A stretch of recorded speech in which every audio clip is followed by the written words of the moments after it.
could like touch the door frame with this thing.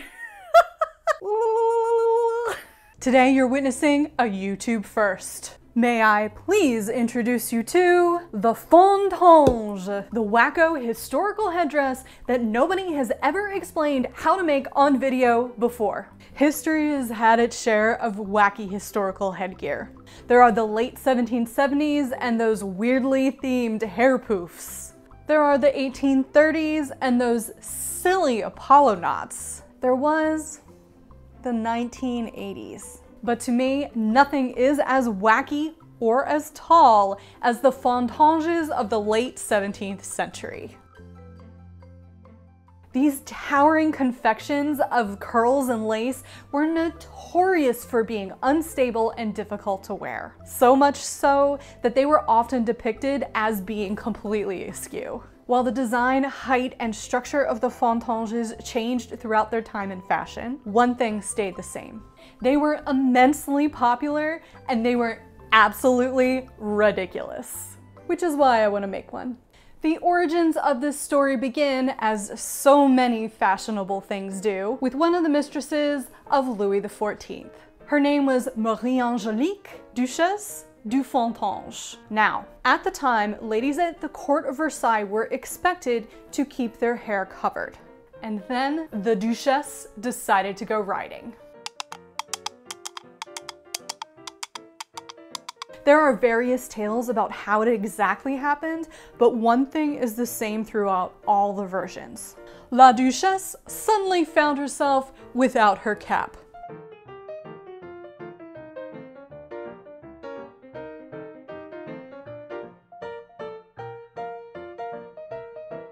How is she supposed to present herself in front of the king in such disarray? But Marie-Angelique was not to be deterred. She simply took a ribbon off her person and simply tied up her curls.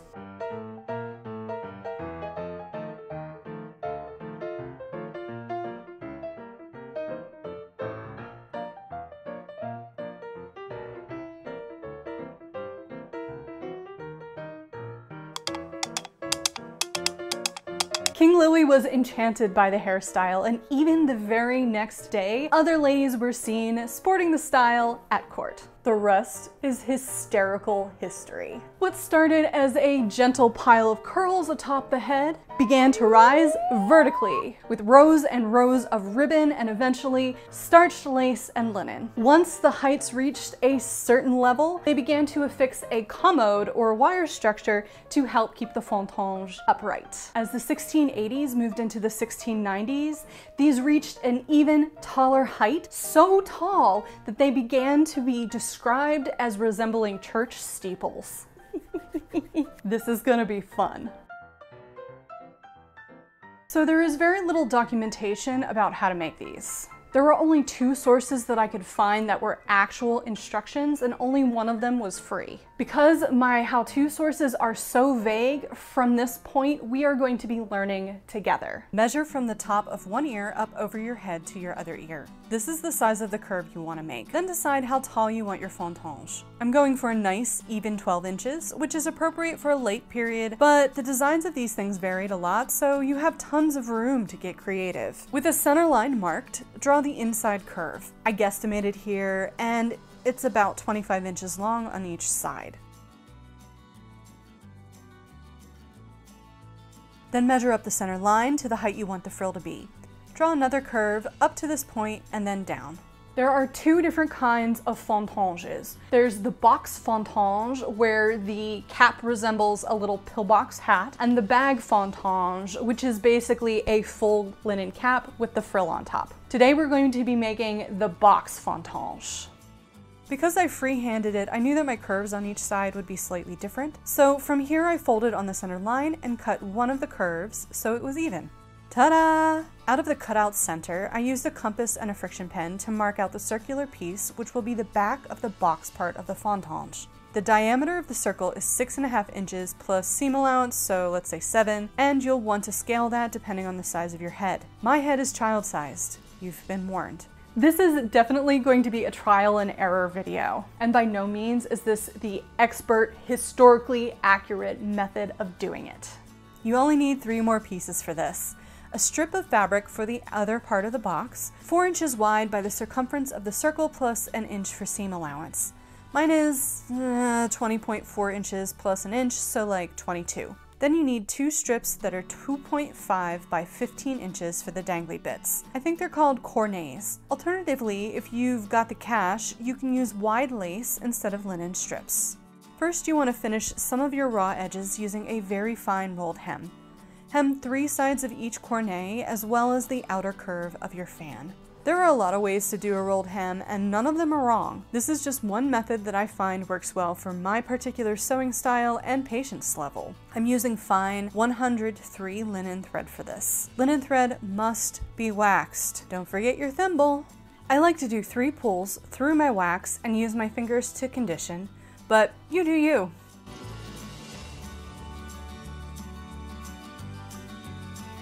Iron upward by 1/4 inch. Then fold the seam allowance in half again and sew using a hem stitch.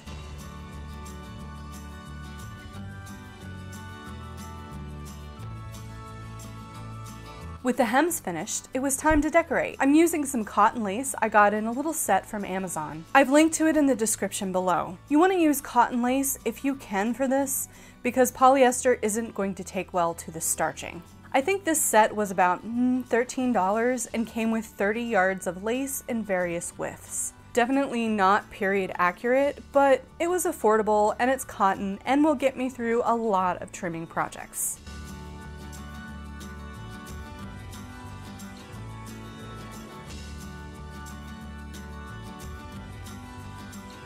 I'm using a smaller width lace for the cornets, but use what you want. Like I said, the designs were wildly different, and do what makes you happy. Only put lace on the 3 finished edges, because we'll be sewing the other edge later.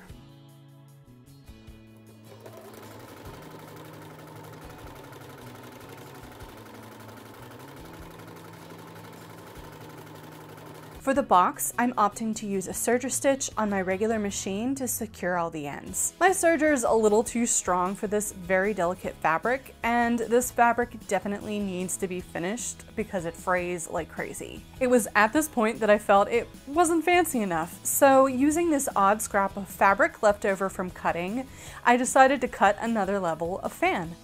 No measuring here, just using what I have.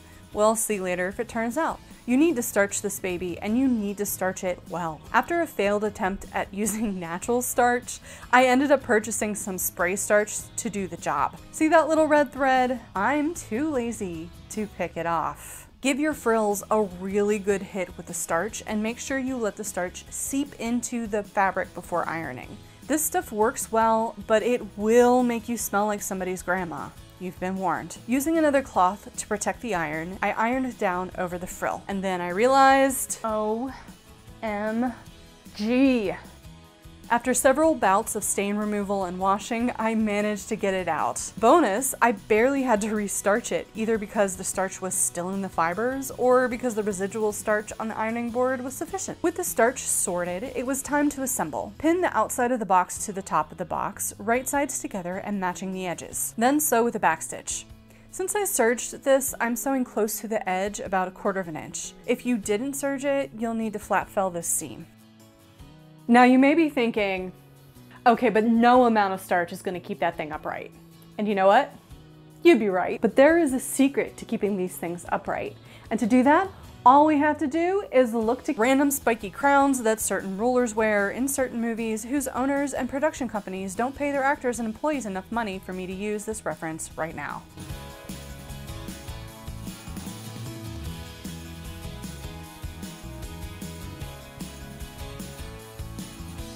First, turn under one edge of the wire. Then, using your ear-to-ear measurement, cut a length of wire plus a little extra to turn under. Then use your noggin to shape the wire. Guess that looks good? Okay, now we're going to pleat it up so we know how long to make the spikes. I have no guideline for this, so I'm starting with a 4-inch box pleat in the center. I'm doing this completely by eye, y'all. No measuring, really.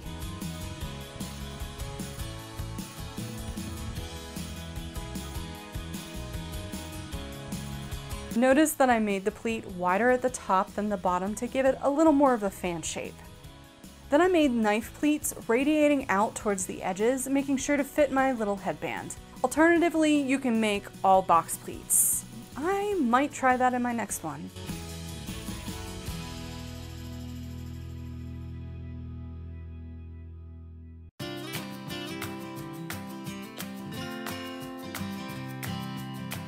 If you're finding this video helpful or interesting, please consider contributing on my Ko-fi page. This particular video required a lot of extra planning and research because there is so little information available for free. In addition, every contribution before November 3rd will get entered into a contest to receive a handmade historical accessory by me, and it could be a fontange if that's what you like. I've linked to it in the description below.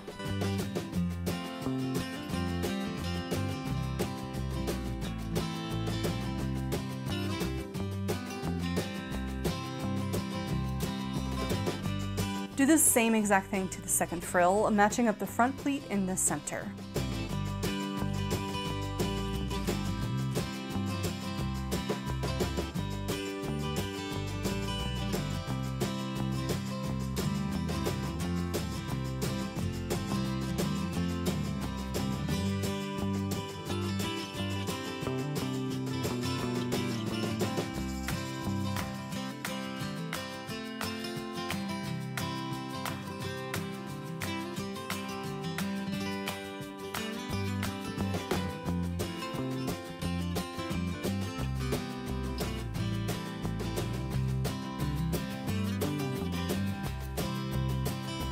Then mark where you want each tine to go.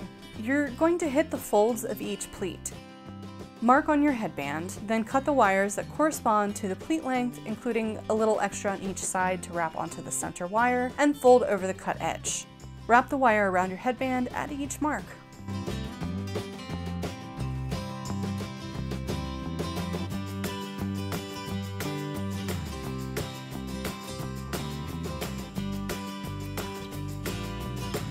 Okay, so it's been a minute since I've worked on this project. I got carried away with my Angelica gown, which was not supposed to be completely hand sewn. And also, I got stuck working on the commode. I just could not figure out how to wrangle the wires inside the pleats of this thing. I couldn't figure it out. And the other day, I was scrolling through the internet, digging a little deeper, and I found the best thing ever. There is a doll, V&A, that has an actual fontange on her head. And if you look on the back of it, the commode is actually on the back, resting against the fan. That makes so much more sense. And then you hide it with a little ribbon. So I'm gonna go ahead and do that, and I feel so much better about it now.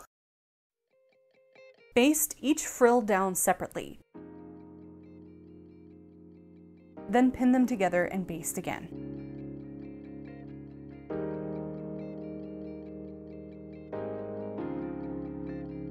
Because I didn't really measure this, I'm now evening out the edges, so I have a clean 1/2 inch seam allowance across the bottom of the frills.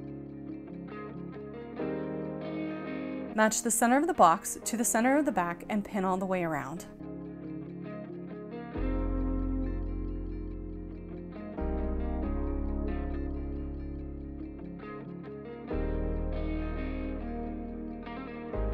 Here it is all stitched together.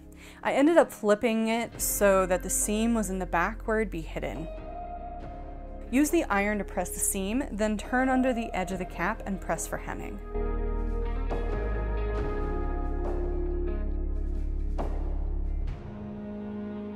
Okay, that took a while, mostly because of the thickness of this wire. If I had been using a thinner gauge wire, this would have been so much easier, so please keep that in mind. I've got all of my wires fit. It's a little weird, but that's okay. I'm gonna whip stitch in place this central wire here. These look like little antennae. That's that. So I'm gonna go ahead and tack these down. Here's the commode whip stitched to the back.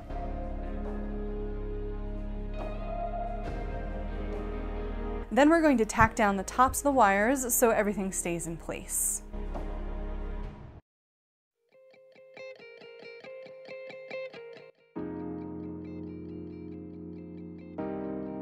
All right, so when I tried to pin this in place, it really was not staying put. It kind of wanted to flop and fall all over the place. Unfortunately, none of the resources I've found for making this thing actually give a concrete explanation about how this is supposed to get pinned. It just basically says, pin securely in place. Not helpful. So what you're seeing now is the result of quite a bit of experimentation that I did the other night. Firstly, it was really sliding around my head and it felt like it needed to have some kind of anchor right here in the center back. So I went ahead and put a little eyelet in the back, thinking that I could just use a bobby pin and bobby pin into the wire and then down through the eyelet into my hair. This did help a little bit, but I will say it was extremely difficult to get this pinned on my own head. So next, I thought I had a very brilliant idea and grabbed one of my combs for my tiara making kit and plopped that in the center front, thinking that would help anchor right here. That definitely helped, but it still didn't stop the thing from flopping forward. So my next try was to add a couple of little cotton tape loops on the sides. The idea is just to use those to bobby pin into my hair, thinking that again it would help anchor the front. It definitely made the thing secure on my head comfortably. It didn't feel like it was gonna fall off, but it still was not staying completely upright. Now your hair or tour that's gonna go in front of the fontange is going to help stabilize it a little bit, but I think I have finally come up with a pretty clever idea to keep it solidly upright. Here is my misguided attempt to add some wire to the front via the comb. While this little bit of wire did keep the thing upright, it was impossible to replicate on the other side. And so I reached for my last resort, a headband. I took the wire and wrapped it around, and then slipped it through the two loops that were sewn onto the sides. Is this historically accurate? No. Is this the best method?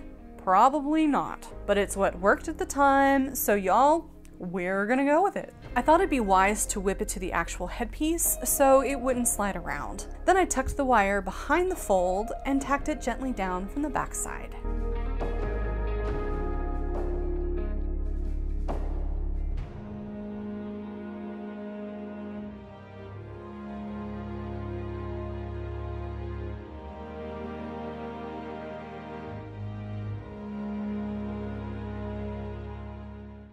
Ka-chow!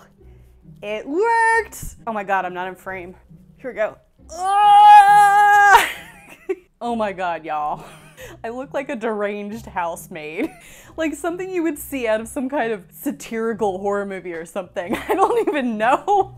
Alright, I will try and contain my giggles. Obviously this is not real hair. I just kind of schlepped it up there so that I could test. And it's definitely like wiggling around, but I don't think I'm ever going to get it permanently like solid unless I use fabric stiffener, which I don't really want to do. There's two downsides to the headband method. First of all, I'm wearing a headband, which if you've ever worn a headband for an extended period of time, you know starts to hurt. And two, you can see it back here, like I can't get this closed enough to cover the silver headband, but that's okay. I will try and cleverly hide it with some ribbon. All we have left to do is attach these things, the dingle dongles. Editing Jackie will put the real name up there. It's something that starts with a C, I think. Nobody can tell me exactly where they go. Like, do they go up here? Do they go down here? Do they hang low? Do they wobble to and fro? Do you tie them in a knot? Do you tie them in a bow?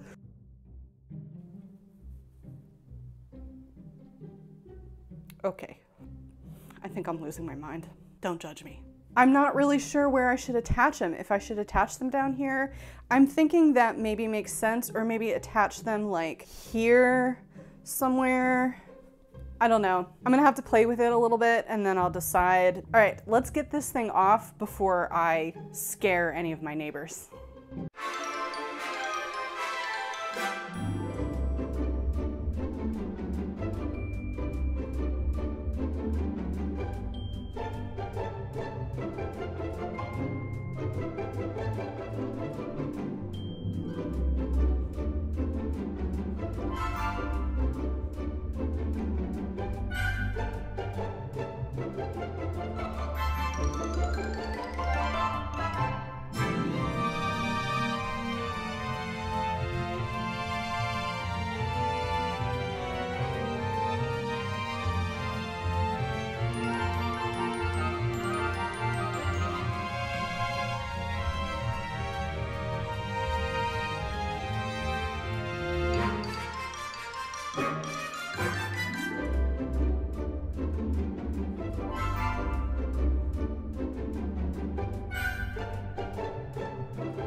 Y'all, this thing makes me giggle so hard.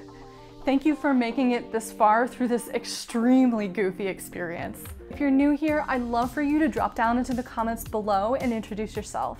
And if you're returning, let me know if you'd ever be brave enough to sport this crazy hairstyle. On a side note, if you'd like to see me make a video about how to do the actual hairstyle, drop down into the comments below and let me know. Historical hairstyling is not usually my thing, but since I love the 17th century the most, and nobody's actually given an instruction for this before, I would love to do a video if there's enough interest. Don't forget to like and subscribe if you haven't.